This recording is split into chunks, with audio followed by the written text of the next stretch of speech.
Fala pessoal, beleza? Vamos começar mais uma aula de física. Hoje vamos abordar cinética e introdução à velocidade média, certo? Então, o que é cinética? Cinética é a parte da física que estuda o movimento dos corpos, sem levar em consideração as causas desse movimento. As causas desse movimento serão estudadas no capítulo de leis de Newton lá, certo? Mecânica lá em dinâmica. Bom, agora eu vou explanar aqui uma série de termos que vamos usar durante os nossos estudos de física, tanto do primeiro, segundo e terceiro ano. Uma primeira coisa para deixar claro o que é um móvel. O que é um móvel? Um móvel é qualquer corpo, certo, que está tendo o seu movimento estudado naquele momento. E o que é o corpo? O corpo é uma porção limitada de matéria, certo? No nosso caso será qualquer coisa. Então eu posso falar muito, o corpo se move, né? O móvel, né? Então esses são termos que vamos usar, é bom estar atento a esses termos, certo? Os corpos eles podem ser classificados, né, de acordo com o seu tamanho, digamos assim, com suas dimensões. Pode ser classificado em ponto material, certo? Ou corpo extenso. No ponto material, o tamanho do corpo não importa, certo? Para o problema em questão. E no corpo extenso, o tamanho do corpo, as dimensões importam para o problema em questão. O grande problema é o seguinte, que o mesmo corpo, ora ele pode ser considerado um ponto material ou um corpo extenso. O corpo material também, vocês verão em física no terceiro ano, pode ser chamado também de partícula, né? Ou uma partícula pontiforme, ou seja, é um corpo de dimensões desprezíveis, certo? No caso, as partículas carregadas são corpos carregados eletricamente. Vejamos aqui, digamos que você é esse menininho aqui, certo? E vai pegar uma carona, certo? Aí alguém vai te dar essa carona e pergunta qual é a distância de onde você está até a sua casa. Você pega dessa distância D1 aqui, certo? Você chuta, não, é 3 km, por exemplo. É a distância de onde você está até a porta. Mas se ao invés de dar a distância D1, que é a distância onde você está até a sua porta, você desce a distância D2, essa distância aqui, que é a distância de onde você está até a entrada do estacionamento de sua casa, da garagem de sua casa. Por causa dessa diferença aqui entre a distância, né, da entrada da garagem à porta de sua casa, que eu vou chamar de 3, alguém vai deixar de te dar essa carona? Porque por causa do combustível, por causa da distância? Não. Então nesse caso aqui, D3 tem um tamanho desprezível. Nesse caso, D3 seria um corpo pontual, de dimensões desprezíveis. Agora digamos que ao invés de ser a carona, você fosse, né, ao invés de pegar a carona, você fosse um pintor, por exemplo. Uma coisa é o pintor pintar só a sua casa aqui. Outra coisa é ele pintar a sua casa e aqui a garagem. Então, nesse caso aqui, o tamanho D3, a distância D3 importa. Porque ele vai gastar mais tinta, mais tempo, mais mão de obra, mais custo. Então, nesse caso aqui, D3 é um corpo extenso. Então, perceba, no exemplo anterior, D3 era o que? Um ponto material, seria um ponto material, né? De dimensões desprezíveis. Agora no exemplo do pintor, o mesmo D3 é o que? Um corpo extenso. Então essa é a grande complicação, certo? Entre ponto material, corpo extenso. Mas não se preocupem muito agora, que com o decorrer do tempo nós vamos pegando esses jargões, certo? Da física. Bom, um outro conceito que precisamos entender é espaço. O que é espaço? Simplificadamente, espaço é o local no qual o corpo se move. É no espaço que localizamos o corpo, beleza? Então, o espaço ele pode ser simplificado. O espaço onde nós vivemos, na realidade, é um espaço, né, tridimensional, sem levar em consideração o tempo, digamos assim. É um espaço tridimensional, certo? Mas nós fazemos algumas simplificações para alguns problemas. No nosso caso aqui, nós vamos trabalhar muito no espaço unidimensional. Então, o que é o espaço unidimensional? É uma linha reta.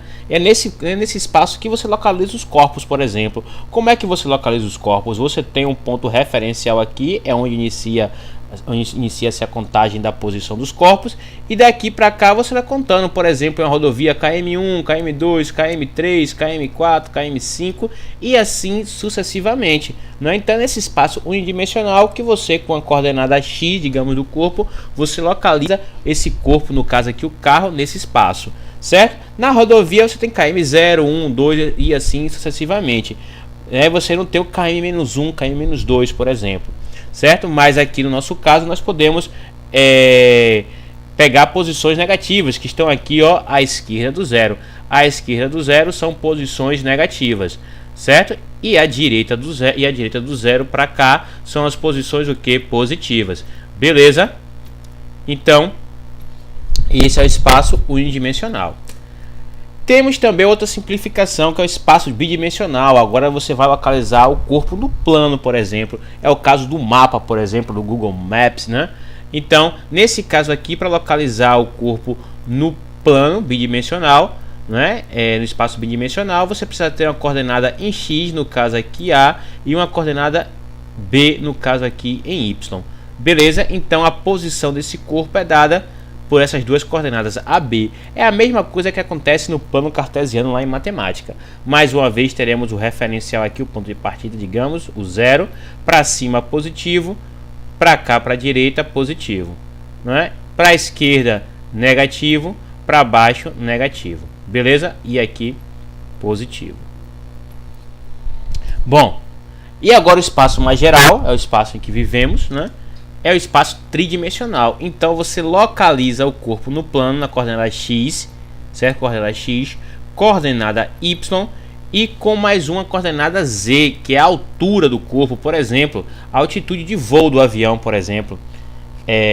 Então, se o avião se localizar apenas com espaço no espaço bidimensional, ele corre o risco de bater, certo, numa montanha. Então ele precisa das posições no plano e da altura aqui, certo, em relação ao eixo Z, a altitude. Beleza? Então esses foram os espaços. Uma outra ideia que nós precisamos entender aqui é a trajetória. Trajetória aqui, então você tem esse avião aqui da Esquadrilha da Fumaça. Então essa fumaça aqui, ela representa todas as posições que o avião, certo, estava, né, desde sua saída desse ponto aqui até sua chegada a esse ponto. Então a trajetória, ela representa todos os pontos pelos quais o avião passou. Então imagine aqui, ó, você vai pedir você vai traçar a rota de um ponto A, no caso aqui os barris, ao ponto B, no caso aqui Estácio em armação, certo?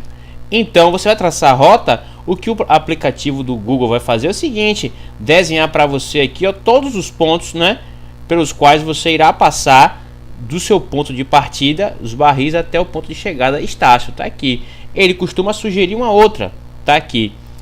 Qual outra informação que você tem? Ele diz o seguinte, ó: se você vier por essa trajetória aqui colorida, é 11,12 km, tá aqui. Se você vier por aqui, nesse ponto aqui, você tomar esse segundo caminho aqui, por aqui toda a distância que você vai percorrer é 12 km. Então, na trajetória, a soma de todas as distâncias percorridas aqui, ó, todos os pontos percorridos, são essas distâncias que você percorre aqui. Se você somar tudo isso, dá a distância, né, efetiva que você vai caminhar ao sair dos barris e chegar na Estácio. Beleza? Outro conceito que nós precisamos entender é de movimento e repouso. O conceito de movimento e repouso é um conceito relativo, certo? O que é movimento? Nós dizemos que um corpo está em movimento quando sua posição muda com o passar do tempo em relação a um determinado referencial adotado. E dizemos que o corpo está parado quando a posição do corpo não muda com o passar do tempo em um determinado referencial. Como assim? Veremos aqui esse exemplo. Então você tem aqui o carro, né? Esse carro andando, esse ônibus andando.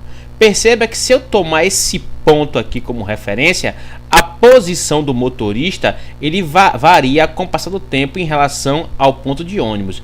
Mas a posição do motorista em relação à menina aqui, ó, não muda com o passar do tempo. Ou seja, em relação ao ponto de ônibus, o motorista está em movimento, mas em relação à menina, o motorista está parado. Beleza? Vamos aqui mais uma vez.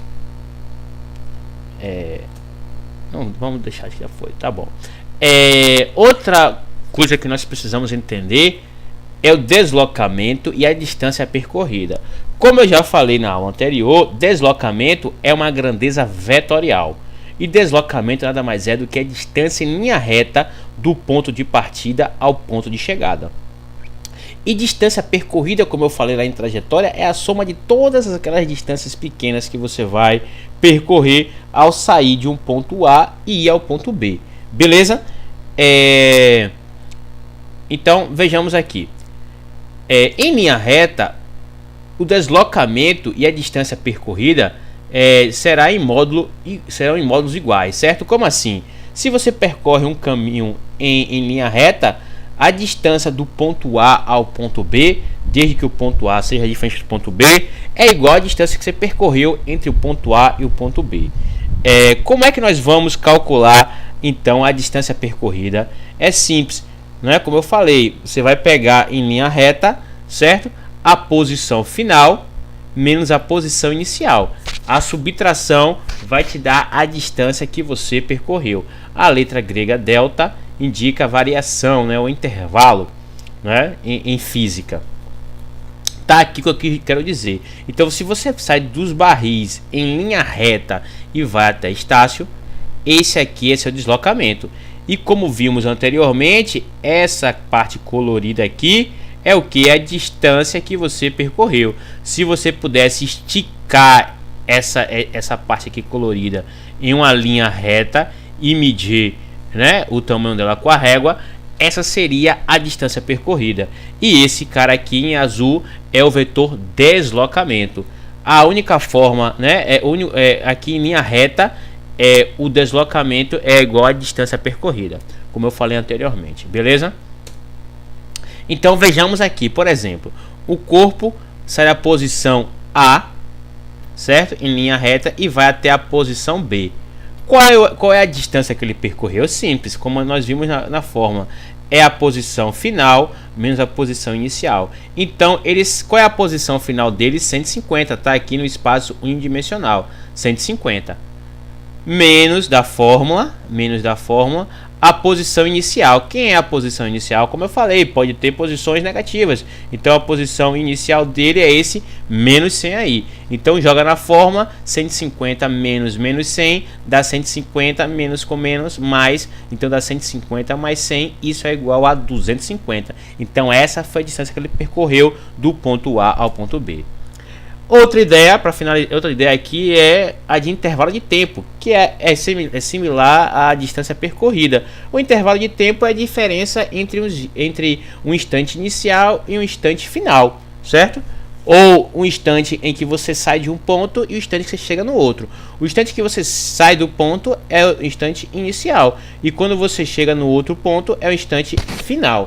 Você pega um menos o outro e acha um intervalo de tempo entre a saída e a chegada, certo, ao seu destino. Feito isso, nós já podemos falar um pouco sobre velocidade média. Então, o que é velocidade? Velocidade é uma ideia de quão rápido um corpo se move em um dado referencial, certo? Como é que eu faço para calcular a velocidade média? É simples, é você pegar a distância que ele percorreu e dividir pelo intervalo de tempo que ele levou para percorrer essa distância, certo?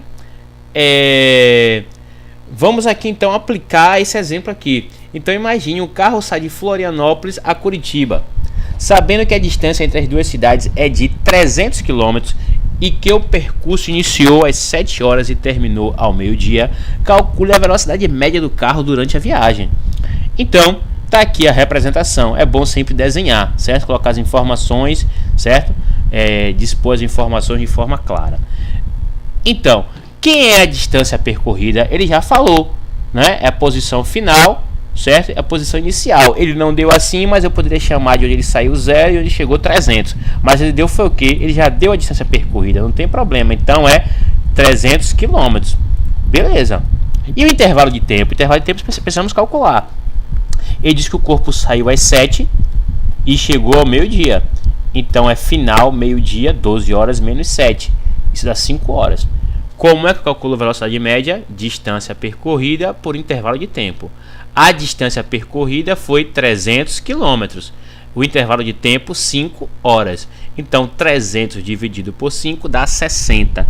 E qual é a unidade de medida da velocidade nesse caso? Nesse caso, como a distância, né, foi medida em quilômetros, a unidade de medida para a distância na velocidade será quilômetros. E como o intervalo de tempo foi medido em horas, aqui vai ser, na velocidade vai ser horas. Como é distância dividido por tempo, a unidade de medida é a unidade de medida que representa a distância percorrida, no caso quilômetro, dividido pela unidade de medida que representa o tempo, no caso hora. Beleza? Então é quilômetros por hora. Mas você pode... beleza. Mas fazer algumas observações aqui. A primeira observação é o seguinte: observe a unidade de medida da velocidade média, é km por hora. Essa unidade é uma grandeza derivada.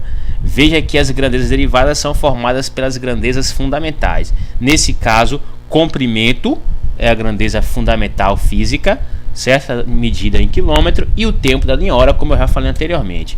A segunda observação é a seguinte: nós vimos que no Sistema Internacional de Medida, comprimento é dado em metro e tempo em segundos. Então, como é que eu faço para passar do quilômetro por hora, como vimos, para metros por segundo, que é no Sistema Internacional de Medida? Simples. Você pega quilômetro por hora e divide por 3,6 e você acha a resposta em metro por segundo. Para passar de metro por segundo para quilômetro por hora, você multiplica por 3,6. No nosso exemplo, nós vamos ter que a velocidade de 60 km por hora dividido por 3,6 dá aproximadamente 16,67 metros por segundo. Só dividir. E a terceira observação é o seguinte: dizer que o carro possui uma velocidade média de 60 km por hora não significa que durante toda a trajetória do percurso o velocímetro do carro marcou a velocidade de 60 km por hora. Essa velocidade pode ter aumentado, diminuído ou até mesmo sido zero, caso ele tenha parado. É como a média de curso para passar. A média de curso é 7. Você faz 3 avaliações. Então, você tem que somar ao todo 21 pontos. Dividido por 3 dá 7. Mas de quantas formas você pode somar esses 21 pontos? De diversas formas. Você pode tomar 7, 7, 7. Dividido por 3 vai dar 7. Você pode tomar 7, 10 e 4, né? Vai dar 21, dividido por 3 vai dar 7. Então, o que você tem é uma ideia geral. Você não sabe dizer quais foram, né, qual foi a velocidade exata durante todo o percurso, mas você tem uma velocidade média. Beleza? Agora é hora de mão na massa. Vocês tentam fazer essa questão aí. Qualquer dúvida, me procuram, certo? E bons estudos e até a próxima.